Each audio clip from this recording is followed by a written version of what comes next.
The experiences that bring a child to the Child Advocacy Center can be sad, traumatic, even horrific.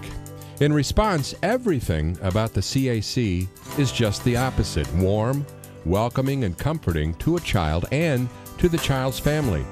To show you just how special the CAC is, and to explain a little bit about our services, we have created a virtual tour of the center. It's the next best thing to a personal visit.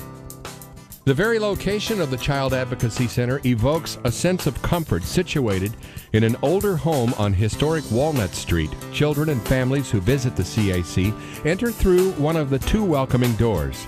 The door that faces Walnut Street is the real front door of a real home, built in the 1920s, and built as part of an expansion to the center in 2009. Let's start our tour inside the original front door. This is the amazing scene that greets you upon entering the Child Advocacy Center. A beautiful and charming mural on the wall, fluffy white clouds and blue sky overhead, and an array of toys, books, puzzles, and activities for children of all ages. These toys are all available to a child before and after her appointment. And because a child can spend up to 2 hours at the CAC, a variety of activities and toys are critical to our mission. We're here to provide a child-friendly environment for children who have been physically or sexually abused. A part of our goal is to keep a child entertained, busy, and happy while he is here. The majority of children who visit the center participate in a forensic interview. A forensic interview is an evidence-gathering process that is conducted by someone trained to work with children of all ages, ask questions in a non-leading way, and ensure the interview is objective. A forensic interview helps determine the facts of a case while at the same time eliminating additional trauma to the child. The CAC has 2 interview rooms in our original program area. Notice the furniture in this first room. It's comfortable, low to the ground, and very appealing to younger children. Also notice the murals. They are extremely different from those in the reception area, designed to be simple and calming.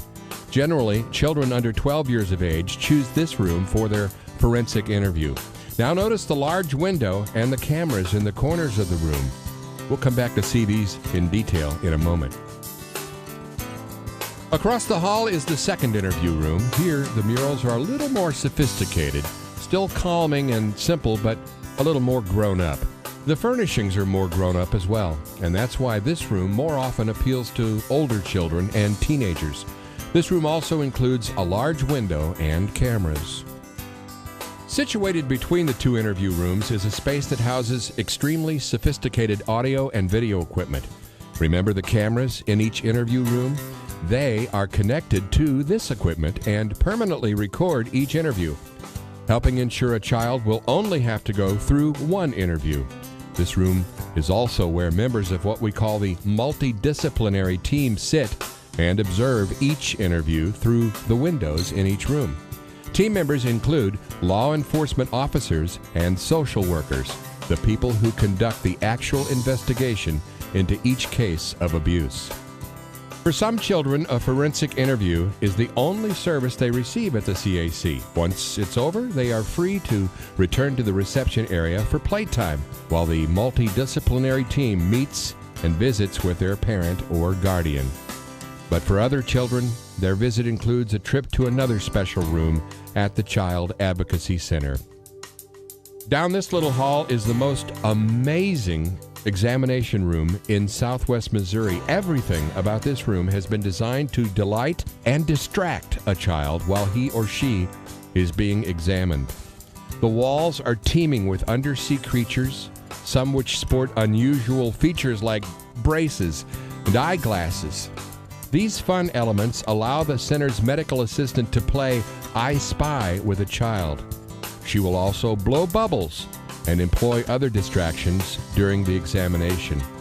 To brighten this already bright room, the examination table always features a beautiful handmade quilt and a colorful hand-sewn pillowcase.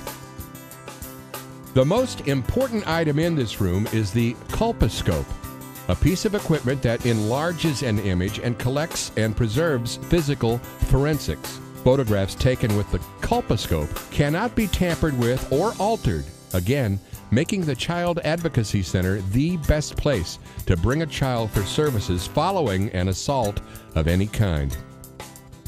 Following the exam, the child again spends time in our wonderful play area where the multidisciplinary team meets to determine the best course of action to take on his or her behalf. Because of our growing caseload and the CAC's commitment to provide every child and family confidential services, we undertook an expansion project at the beginning of 2009. Every effort was made to create a new area that included all the wonderful features of our original space, a warm and welcoming environment enhanced by engaging and delightful murals. Let's take a look. Push open this new front door and you're immediately greeted by children and animals. This dog's name is Picasso, and a town to engage children and adults for hours. Look closely and you'll even find Picasso on the dock. Toys, books, and activities are as much a part of this reception area as in our original space. In this forensic interview room, beanbag chairs welcome children of all sizes, and with newer technology available, interviews in this room are observed completely by closed-circuit television. The multidisciplinary team of investigators observes the interview from this room next door.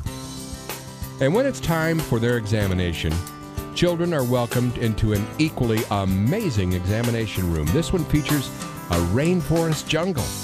The same techniques are used to engage, distract, and delight children here. Many hidden elements and surprising features, including Picasso the dog, have been painted into this wonderful tapestry. Children spend time looking for a pencil, a hat, an airplane, and much, much more, completely forgetting to worry about their examination. In both of our program spaces, children are offered a snack and a drink, while the multidisciplinary team evaluates their findings and visits with the parents or guardians. When it's finally time to leave, thanks to many wonderful community volunteers and supporters, children are offered a handmade blanket, a book, or a comfort item to take away with them. And whether they join the little girl pushing her way out this front door or wave goodbye to Picasso on their way out of our new door, we are comforted with the knowledge that the once trying, terrifying, and painful process of investigating child abuse has been replaced with a process that often prompts the child to ask, "Do I get to come back here sometime?" as they make their way out of this special place for children.